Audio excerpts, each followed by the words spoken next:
Hi, second grade. So we're going to be doing some reading. So the only materials that you need with you are your eyes and your ears. So we are doing author study on an author we know pretty well, Tomie dePaola. When you're doing an author study, you try to learn about the author's life and read a variety of their books. So, in the materials that your families picked up for you at the school, they gave you each a Tomie dePaola book, a different one. And for the writing portion of this activity, I used a different book. I used The Cloud Book by Tomie dePaola, and I chose that one because I felt like it stood out from the others that I had read by him. It was a nonfiction book, meaning that it was giving us true and factual information. So, today I'm going to be reading you one that you guys all know that we've read in class before and we all love. But before I do that, I want to tell you a little bit about Tomie dePaola's life. Because when you're doing an author study, you want to learn a little bit about the author. So, Tomie dePaola was born in Connecticut, and his family is Italian and Irish. And that's something that he mentions in his books. And when you're reading your books, you guys can look out for that to see if there's any mention of his family in his books. He also always loved art. And when he grew up and he graduated from high school, he studied art in college. And he has written and illustrated over 260 books. So he's a pretty amazing guy and a really very famous children's author. So let's take a look at one of our favorite Tomie dePaola books, Bill and Pete.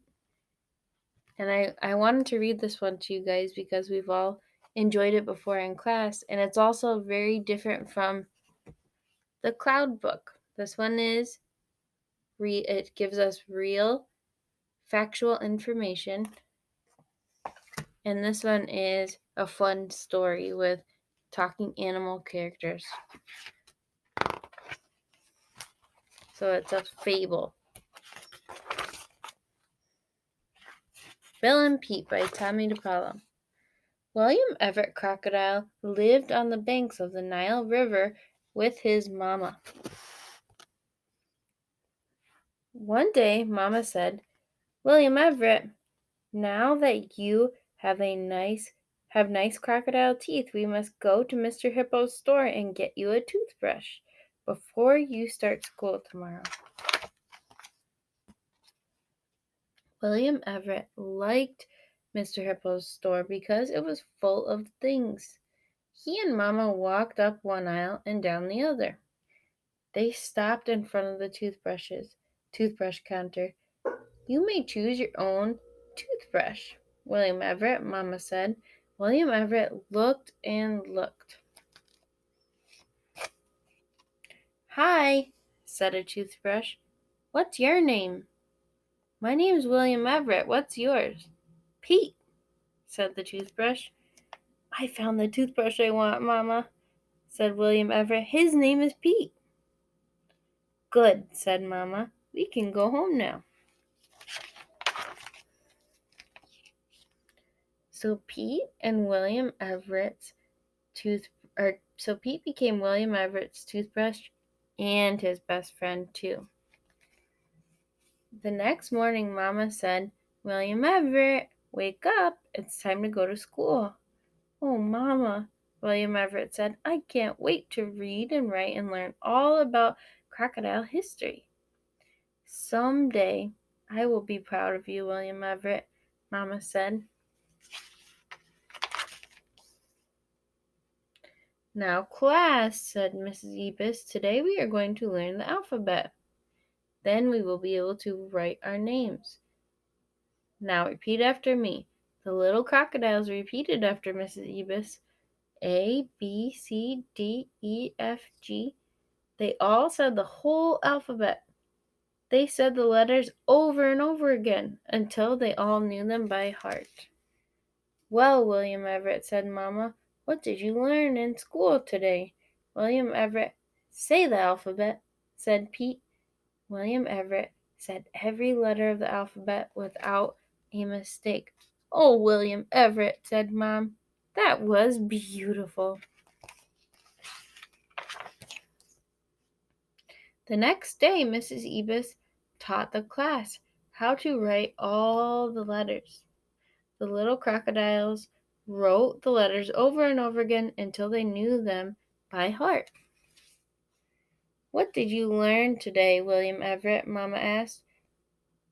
Write the letters of the alphabet, or write the letters, William Everett, said Pete. William Everett wrote every letter without one mistake. You're so smart, William Everett, Mama said. Someday you will be famous. Today, class, we are going to learn to write our names, said Mrs. Ebis. She showed all of the little crocodiles just what letters each one had in his or her name. They all wrote and smiled and smiled and smiled. The letters spelled out Sam, Jane, John, Kay, Kate, Tom, Amy. They all wrote and smiled more. All except William Everett. He had so many letters in his name, he kept forgetting at least one of them. Look how many times he tried. Have you ever felt like that you keep trying and trying and you're just not getting it right? I know I have. Oh, and he's got a big crocodile tear. Poor William Everett. Big tears ran down his nose. Is something wrong, William Everett? Pete asked. I'll never learn how to write my name, he cried. There are too many letters. Now, William Everett, said Pete. I think I can help you write your name and not forget any letters. He took a pencil and wrote. So if you have a family member next to you, you can make a prediction for how Pete is going to help William Everett. If you don't have anybody near you, you can make a prediction and say it in your head or say it out loud. So my prediction is Pete is going to maybe help William Everett write his name over and over again. Did you learn something new today, William Everett? Asked Mama. Yes, Mama, I learned to write my name, said William Everett.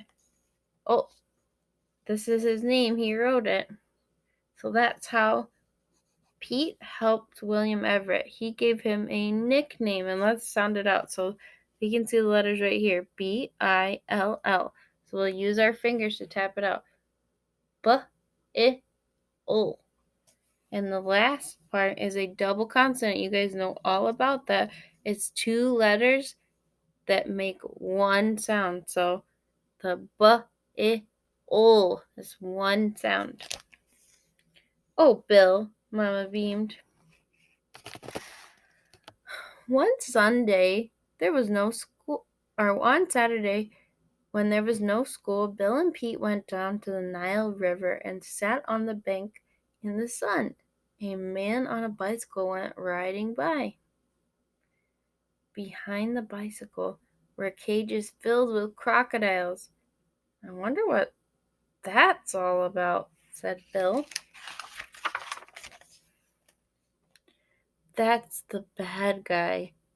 And those crocodiles are on their way to Cairo to become suitcases, said an old man swimming by. Watch out, he doesn't catch you. But he did. The very next Saturday, Bill and Pete were fishing and they didn't hear a bad guy creeping up behind them. The bad guy lassoed Bill and put him in a cage. He didn't pay any attention to Pete. Pete tried to peck the bad guy, but Pete was just too small. So there's there's Bill or William Everett going in the cage, and there's his best friend Pete trying to help him. And there's the bad guy. I wonder what's gonna happen next.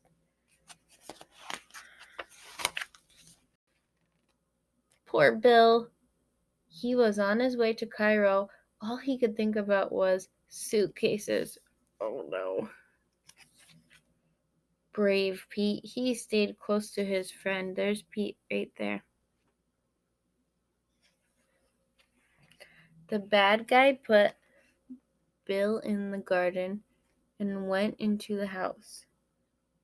Run me a nice hot bath, Jeeves. So there's the bad guy, and looks like that's his butler. I will take a bath before dinner. I got me another crocodile today, and I need a nap. Call me when the bath is ready. Tomorrow that crocodile becomes a suitcase, he added. How is he gonna get out of this mess? So I want you to make a prediction. What is gonna happen? How is Bill gonna get out of this mess? What is Pete gonna do to help?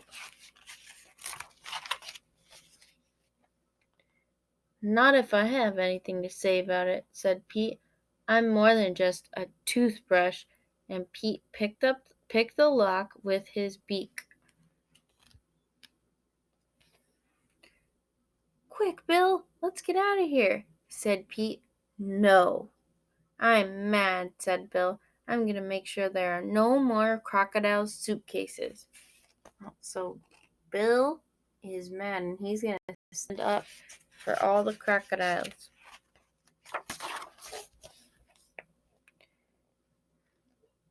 Bill climbed the wall. Oh, there he is. Where's Pete? He's falling behind. He crept through the living room into the bedroom. Where is he headed?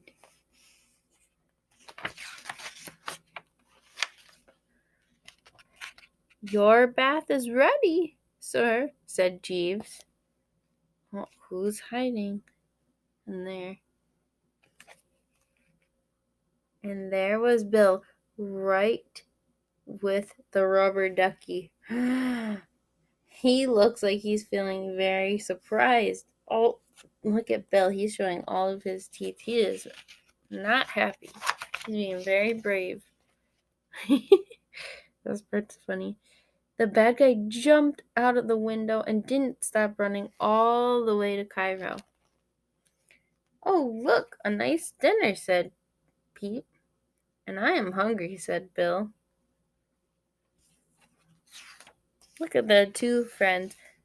They helped each other, and Bill stood up for what was right. And Pete, he said he's more than just a toothbrush, and he helped his friend get out of the mess he was in. Mama, you don't have to cook dinner tonight for us, Bill said when he got home, and he told her all about what happened. Oh, Bill. Oh, Pete, Mama exclaimed. What an adventure. I am so proud of both of you. All right, what a great story that we shared together. So what you're going to be doing is you're going to be reading your book, and you're going to be you can look for similarities between Bill and Pete in the book that you have, and you're going to be writing a summary. So watch my next video that teaches you how to write a summary. I can't wait to see your summaries, guys. All right, bye.